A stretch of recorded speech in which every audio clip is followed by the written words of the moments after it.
L'Australie est très riche, mais sa richesse est capturée par quelques entreprises qui contrôlent l'économie et qui font plier le gouvernement. Ce sont les citoyens qui paient la facture. Sur le papier, tout va bien. Un pays stable, un niveau de vie élevé, des ressources naturelles à foison.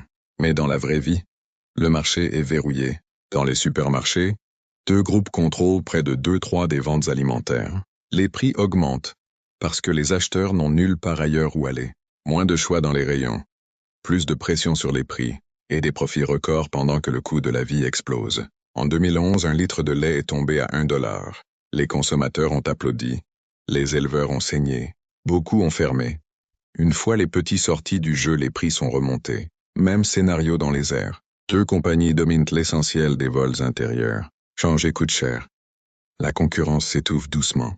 Côté banque, l'histoire se répète. 4 géants concentrent environ 75% du marché.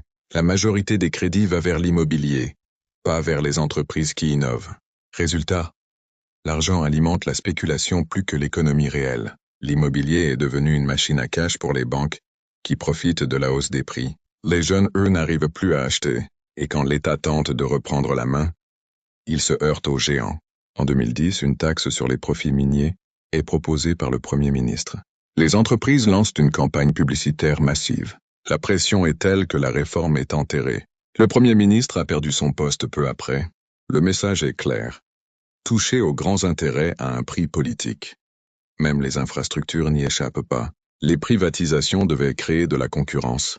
Mais au lieu de ça, elles ont souvent figé des positions dominantes. Internet est plus cher, moins de qualité, moins d'alternatives. Petit à petit, la confiance se fissure. Les citoyens se sentent impuissants. Le fossé se creuse. C'est une histoire de pouvoir. Quand quelques acteurs deviennent trop gros, les règles s'adaptent à eux, pas l'inverse.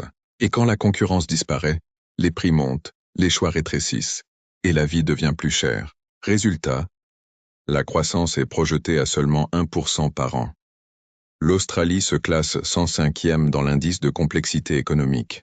41% des Australiens faisaient confiance à la démocratie en 2018, c'était 86% en 2006. L'Australie est peut-être riche sur le papier, mais dans la vie quotidienne, elle devient plus chère et moins juste pour ses citoyens. Pense à t'abonner pour développer ta culture entrepreneuriale, économique et business.